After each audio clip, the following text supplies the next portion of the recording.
a year off your life last night. Maybe we'll talk two. We'll talk about that. First, the Spurs even it up after game 2, 3 days away from his 39th birthday. Wow.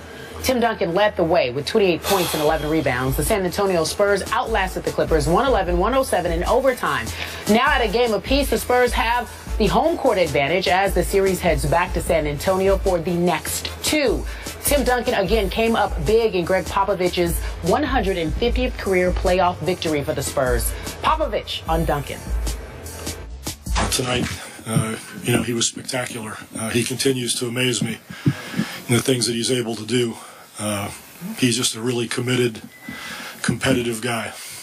It's just, he always comes to play, and tonight he got some shots to fall and did a great job for us.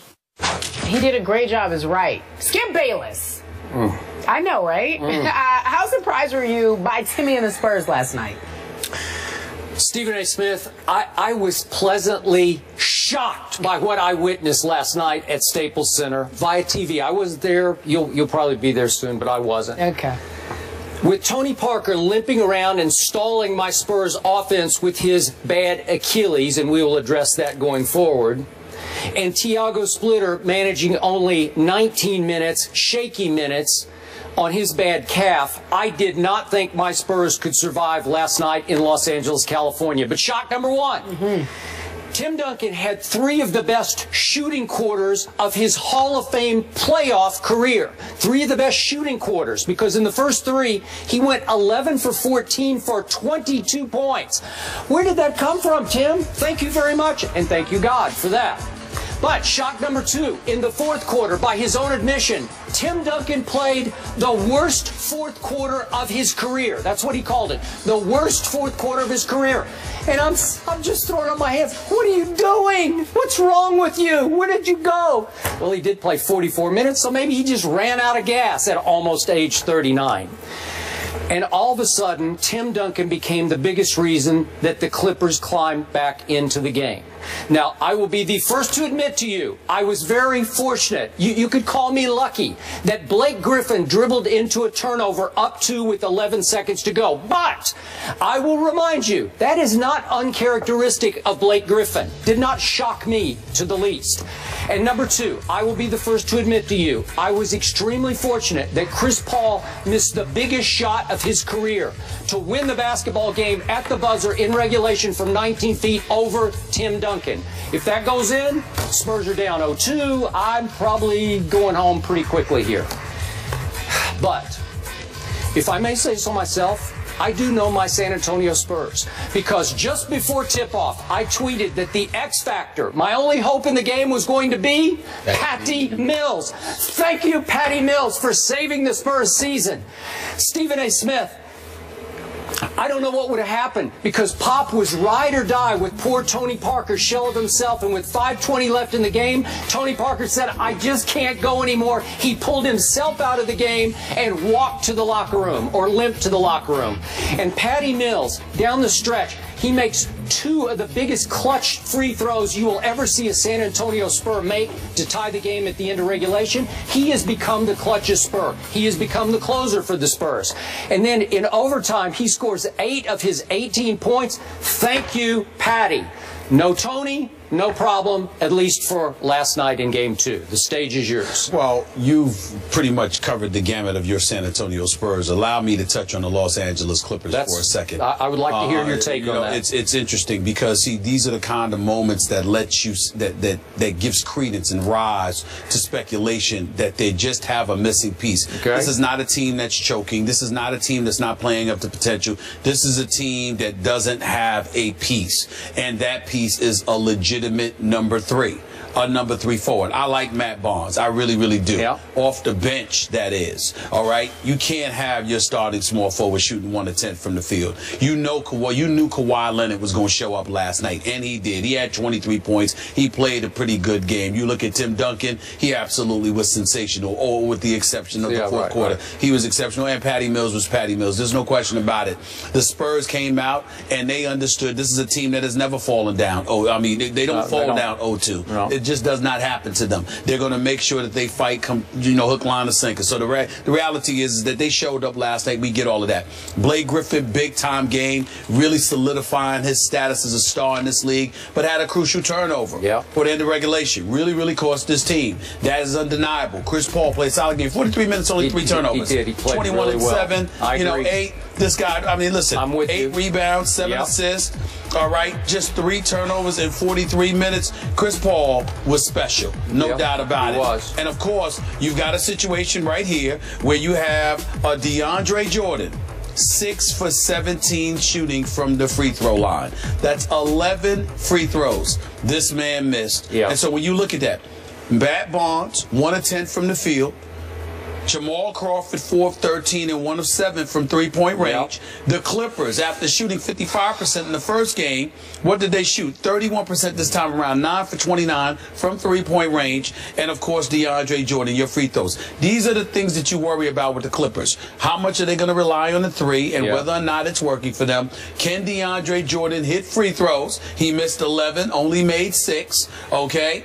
And your small forward spot. This is why Doc Rivers desperately wanted a Ray Allen to come out of, semi-retirement or whatever it is and play for this squad. This is why they're still looking for a 3. We're not looking at Matt Barnes and saying he doesn't belong on the squad. We're not looking at Matt Barnes and saying that he's not a good component for the Los Angeles Clippers. His toughness, I admire, I respect the hell out of Matt Barnes.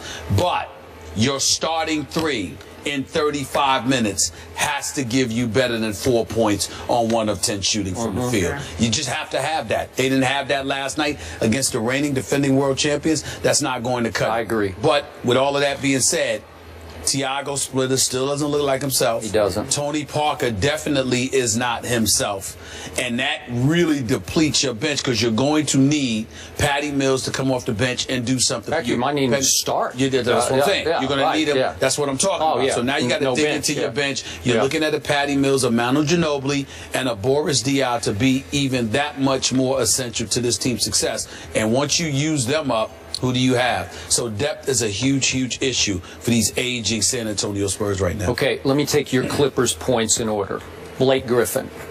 He shot the basketball last night better than I've ever seen him shoot it, because I watched him all through college at the University of Oklahoma. Trust me, he could not shoot a lick. He couldn't make it. That's what I'm saying. He couldn't make one beyond 3 feet in college. His first couple of pro years, he was pretty shaky beyond about 5 feet. All of a sudden, he was making everything he looked at last night. I've never seen anything like it. But in the big picture, this has always been my issue with the Clippers. And I thought Doc would fix this or remedy it, but there's only so much he can do without actually playing basketball for them. He can teach all he wants. There's something missing in the psyche of the team. It's either basketball IQ or basketball character, and I'm not sure which one it is. It's a mix of those two intangibles that are missing at the clutches, at the time you need it the most.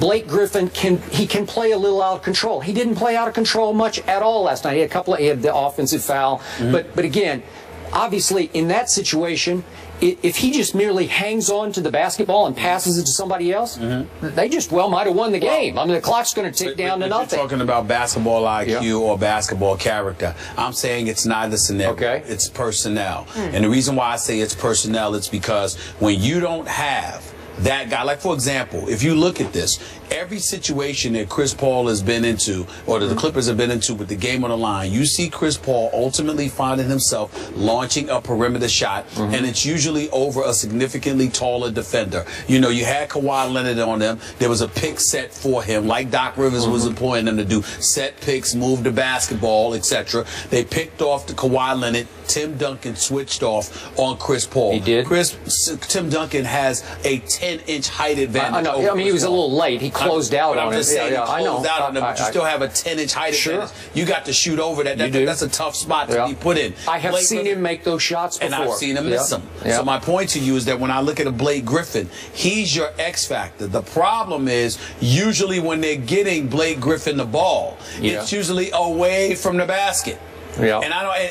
And to me, he gets the ball too frequently, too far away from the basket, where he's either backing you down, using his power along with his speed. And I'm just sitting there saying to myself, sometimes Blake Griffin 6'9", 6'10". Give him the ball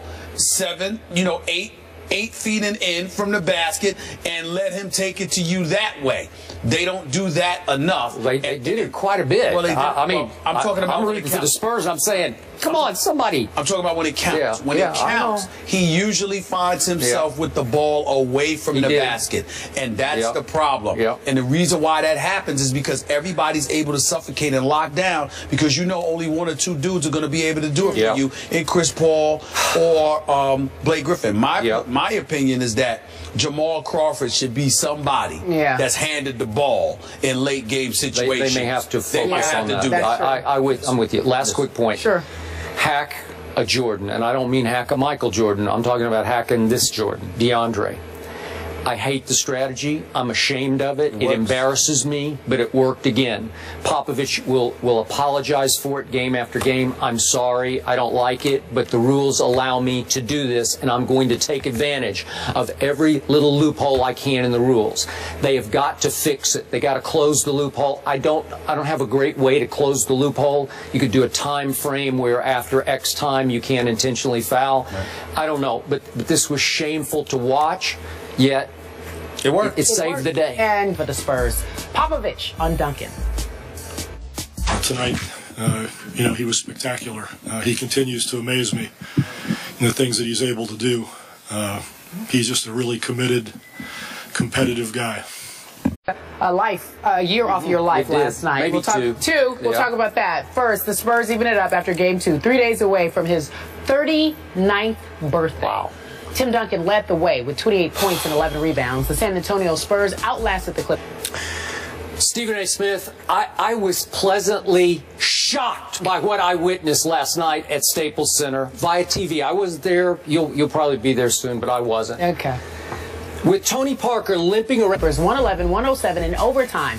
Now at a game apiece, the Spurs have the home court advantage as the series heads back to San Antonio for the next 2. Tim Duncan again came up big in Greg Popovich's 150th career playoff victory. It's just he always comes to play, and tonight he got some shots to fall and did a great job for us. He did a great job, is right. Skip Bayless. I know, right? How surprised were you by Timmy and the Spurs last night?